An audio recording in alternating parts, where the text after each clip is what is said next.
Steve Kim with Max Boxing, and once again we are joined by Larry Merchant of HBO Sports. Larry, thank you for joining us once again. About a week and a half ago, December 6th, Manny Pacquiao was supposed to be David against Goliath, yet he absolutely pummeled Oscar De La Hoya over 8 rounds. Larry, were you stunned by the sheer dominance of the Pac-Man? Didn't David beat Goliath? Not that badly, though. Not that badly. Yeah, I was very surprised.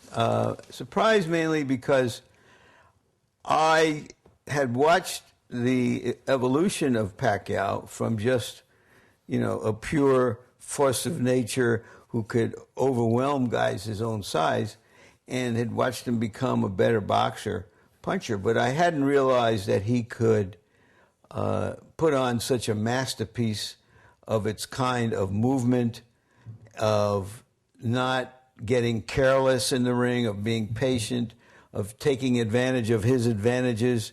That I was totally surprised by. Larry, what does this do for De La Hoya's legacy? Obviously, he's still a Hall of Famer, still had a great career, historic in terms of his brand name appeal and also at the box office.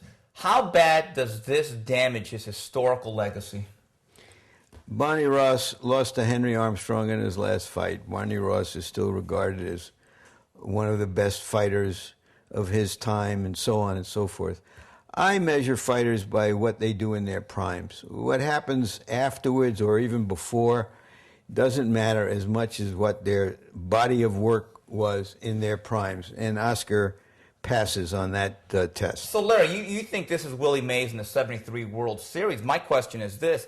De La Hoya, does this loss hurt him to a point where he is no longer a viable box office commodity?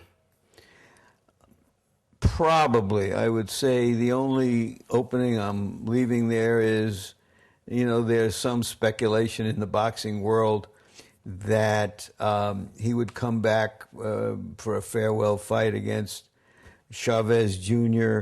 That would excite certainly a lot of people in the Mexican-American boxing world, and would do very well. But I think to do 7 figures in the pay-per-view, it seems to me that that's come and lingered for a long while and gone.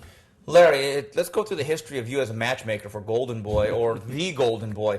Back in 2000, I don't know if people realize this was your idea to have Shane Mosley basically move up to face Oscar De La Hoya. This was your germination that you had an idea last year that De La Hoya should fight Manny Pacquiao. Do you get the sense, if they have a farewell fight, that Golden Boy will not consult Larry Merchant? I don't know. I think I'm going to quit while I'm ahead. At the time, Shane Mosley was an outstanding lightweight champion. I think he had something like 30 knockouts in 32 fights or something like that, and was straining to make the weight.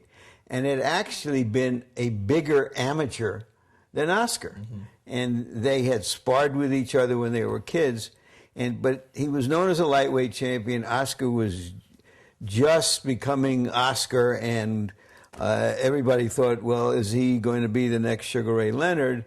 And so I suggested that fight to Bob Arum, and he leaped up and said, yes, just like that. Because, listen, it was a local attraction, a big event, and Oscar thought that, like everybody else, that was a fight he would absolutely win. And so coming to this time, I thought, well, if it turns out the way a lot of people think, that Oscar is just too big and will beat Pacquiao based on his size, that I would just say to Oscar, well, I owed you one. Larry, when was the last time a promoter thanked you for making a fight like Bob Arum did? Well, I don't make that many fights, but that was a very nice gesture by Bob Arum. Promoters have big egos.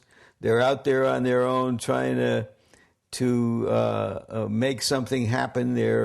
They're entrepreneurs, always having to imagine the next best thing. So for him to give me credit was a very nice gesture. Larry, let's talk about the winner, Manny Pacquiao. Here's the thing. Is it clear I think we already have established for a while now, at least you did before anyone else, Manny Pacquiao is the best fighter in the world, pound for pound. Historically speaking, is he by far the best fighter ever out of Asia? I'd have to think about that, but I'd like to know another candidate before.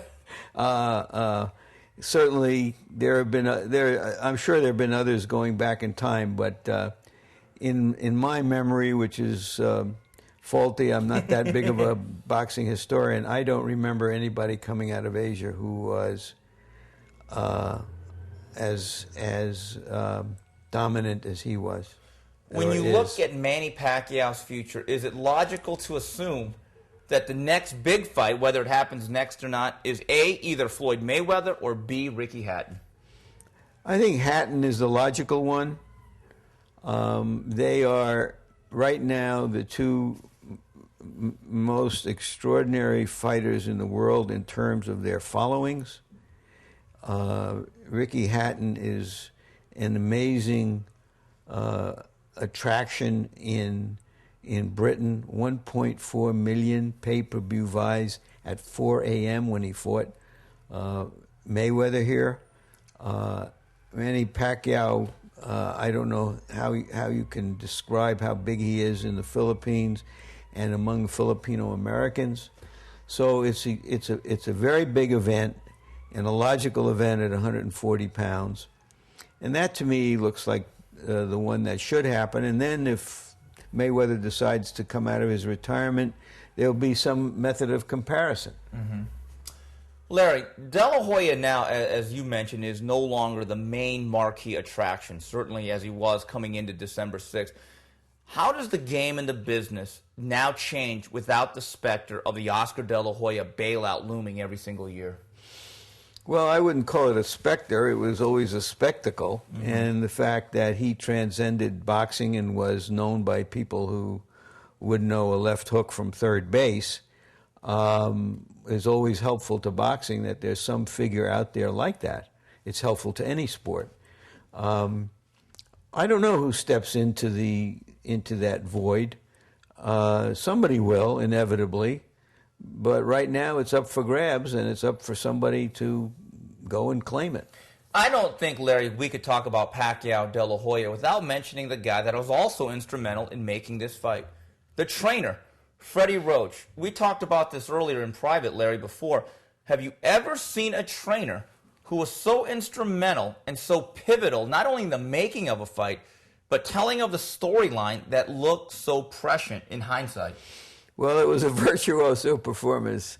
I think it made Freddie a star, which is a good thing because he's one of the good guys in the game. But I think there probably have been a few along the way. Emmanuel Stewart, who I work with at HBO, has been a trainer-manager.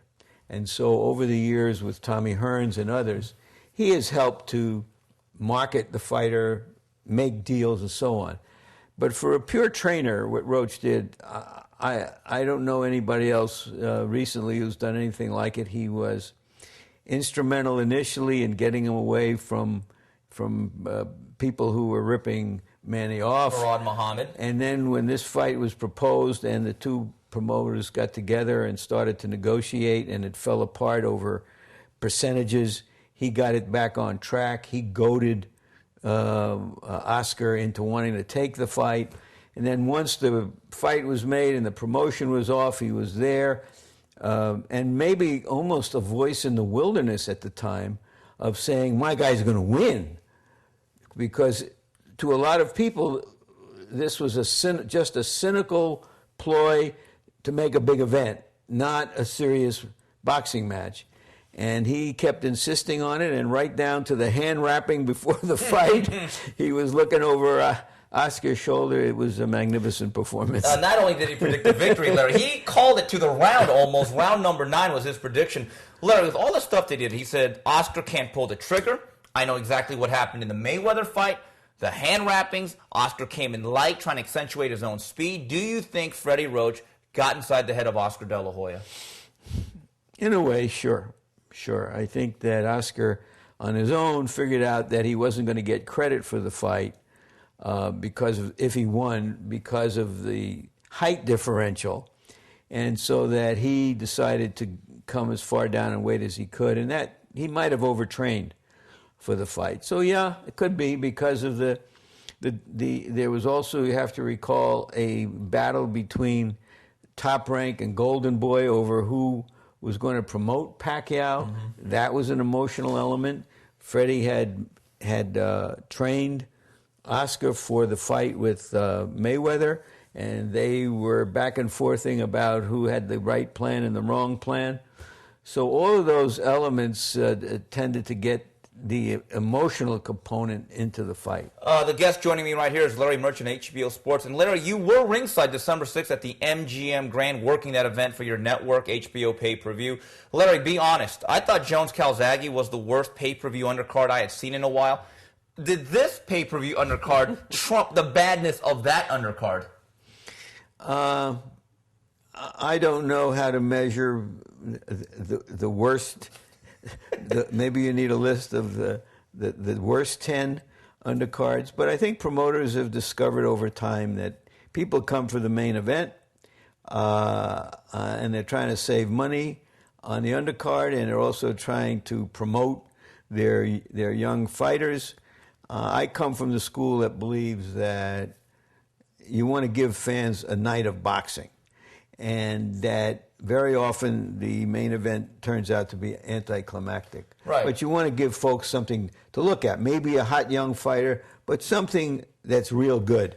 And I just think that they've gone overboard now in using those undercards just to showcase promising fighters. Now, for the record, Larry, let's have full disclosure. You didn't get to watch most of the undercard, did you? You were in the locker room doing interviews. I think I saw about half a round of the undercard because we were so busy tap dancing and doing interviews. I did 7 interviews on the night that everything was it was over and done by the time I could get back to ring. Well, ringside. half a round means you missed about half the undercard. It didn't go on that long. Larry, my final question is regarding this issue then is, do you agree that the pay-per-view undercard may not necessarily sell any buys to the casual fan, but when it goes to this quality, don't you begin to alienate the hardcore fan?